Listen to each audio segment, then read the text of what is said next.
So 2026 na nga, and makikita mo usually hindi na masyadong maraming may gustong mag-motovlog. Pero if gusto mo pa rin mag-shoot ng para sa sarili mo, then panoorin mo tong video na to. Tuturuan kita sa mga setup ko sa full face helmet ko na styling at saka sa half face helmet ko. So if ready ka na, just sit back and relax, and let's go. So, unahin natin ang setup natin sa ating full face na helmet. Makikita natin dito, meron din tayong intercom dito. So, maganda siya talaga tignan if pupunta kayo sa medyo magandang daan na may kasama rin kayong mga ibang riders. So, you're gonna need these 3 accessories para magkaroon ka ng basic motovlog setup mo na maganda din naman as a beginner. First natin dyan is itong mount or bracket. Maganda to kasi matibay and makikita mo na okay talaga siya. Second naman natin dyan is ang microphone. If makikita mo yan, medyo meron akong dinagdag lang konti na scotch tape kasi naman pangdagdag sa noise reduction. And lastly, ang pinakakailangan mo talaga is ang action camera. So previously nga mga bossing, meron tayong GoPro Hero 8, tapos ngayon meron na tayong DJI Action 5. I think last year ko ito nabili, tapos recently lang nag-release na sila ng DJI Osmo Action 6. Medyo nakakapanghinayang pero okay pa rin naman to. So baka mag-upgrade tayo sa 7 or 8 na kasi napakaganda din naman talaga ng mga na-offer pa ngayon ni Action 5 Pro and satisfied pa naman ako. So if makikita mo, ito lang yung need ko, yung camera, yung mount, yung bracket, which is meron tayong bracket sa DJI pero ito yung gamit ko ngayon kasi more on pang talking head ko na kasi to. And ito naman is para sa helmet ko. So ayan, makikita natin, isi-set up natin yung camera.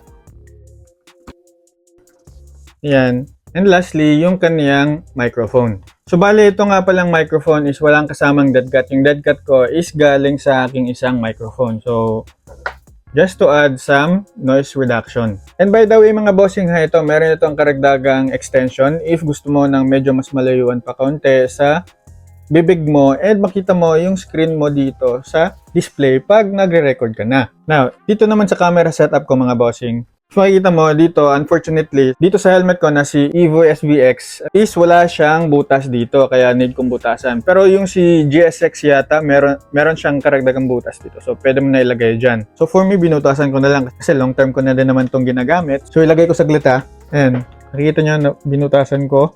Lulusot ko lang yan dito. Tapos yan, isasaksak ko dito. So, meron na tayong wired na audio dito sa ating action camera. And maya-maya, bigyan ko kayo ng result. Kasi for now, sa half-face helmet naman, yung ating ituturo ko sa inyo na motovlog setup ko. And ngayon naman, nandito na tayo sa half-face helmet ko. And napakasimple lang kung paano gawin yung if magmo-motovlog ka. Which is, ito, isusuot mo lang to. Tapos, it is more on the accessories. Which is, I'm gonna need a wireless microphone, a chest mount, a USB dongle, and the camera. So for this setup mga bossing, you're just gonna need the chest mount. I think pwede naman malagyan to ng yung parang clip na parang sa mga visor. Pwede mo lagay dito pero I think okay din naman yung chest mount para parang POV din na iba. So yan, chest mount ilagay mo dito. Tapos naman, nandito naman yung ating magnet na chest mount. So nandito nakalagay yung ating stock na DJI mount mga boss, Ilalagay natin dito. Yan, magnet na. Tapos ilalagay mo lang dito sa ating chest mount. Yan. Pero, just to let you know, nawala kasi yung aking cover dito sa aking Action 5 Pro which is bibilan pa natin to soon. Pero medyo mahal pa, so medyo magbabudget muna tayo niyan. Kailangan mo ito tanggalin, tapos dito mo lagyan ng USB dongle mo para mag-connect galing sa microphone na sinasuggest ko sa inyo ito.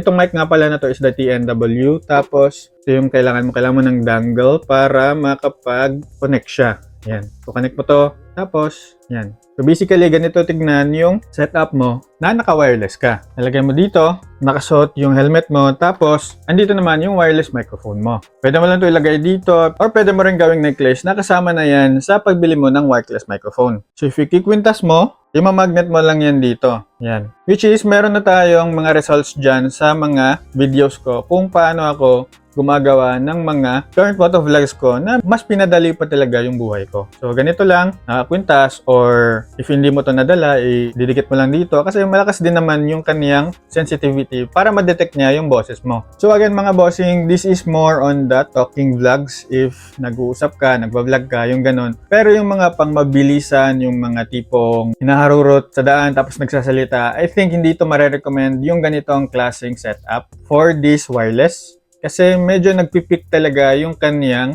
audio dito. Tapos sa Racing Boy mic naman, I think medyo kaunti lang. Medyo hindi ko pa siya nasusubukan na mabilis yung pagkakatakbo ko sa motor. Alam mo naman ako mga bossing, hindi naman ako masyadong more on the performance but more on the forma, yung mga more on the takbong pogi lang talaga yung mga takbuhan ko. And alam nyo naman dati mga bossing, na gamit ko isang GoPro Hero 8 and ang daming need na accessories nito na medyo mas mahal pa. Kaya medyo nag-change na tayo or nag-upgrade na tayo sa other action camera. Gamit ko kasi dati is ito, yung Tomica na microphone. Tamo, ang haba nito, tapos naka ganito pa na audio. Tapos need mo ng, I think nasa kahon ko yun, hindi ko na masyadong nagagamit to eh. I'm more likely using this para sa front cam. So parang nagbablog ako dito, tapos ganito lang yung purpose ng action cam na to. So basically yung setup ko ngayon is mas maganda, mas madali, mas less yung iniisip ko. How much more if nag-DJI Mic Mini wireless pa tayo? So ipapakita ko na sa inyo ano yung POV kapag ginaya yung setup ko. Pero mind you mga bossing, dito tayo sa bahay, so baka POV lang, yung movement ng ulo, yung kamay, yung ganyan nagsasalita. So it is more like that. Kasi gabi na, medyo, alam nyo naman ako, medyo taong bahay lang ako and I'm doing this para makapag-give back din sa community. So see you in a bit. So, what is up mga bossing? Dito na tayo. Itatry na natin ngayon ang ating full face helmet na motovlog setup. Ayan, makikita natin yan. Picture na lang natin para less na yung edits. Tapos may labas na to and makita nyo na agad. So, makikita nyo ito yung boses ko na wala pa yung microphone, hindi pa naka-attach. Ngayon, itry na natin.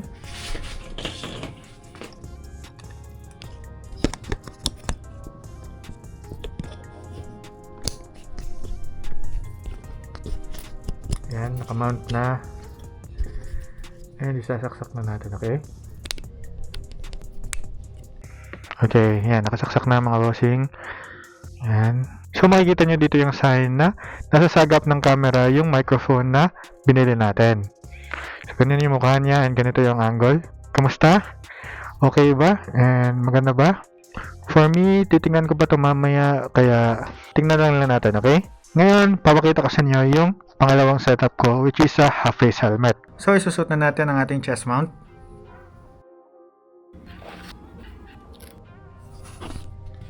So, ilalagay na natin ang action camera natin dito sa magnet. Ayan. Tapos yung ating microphone and yung kanyang dongle. The reason bakit need natin ng dongle mga bossing is because hindi masyadong kakasya dito yung ating microphone na receiver. Tapos, para magkasya siya, ilalagay natin yan dito. Ayan. So, usually, ito, linalagay ko lang dito sa magnet din habang nakipag-usap sa inyo while nagmamotor. Meron din namang time, nilalagay ko yan dito sa aking clip na magnet. Nakasama na yan kay TNW, which is, nilagay mo lang dito, tapos nilalagay ko yan siya sa microphone ng aking intercom.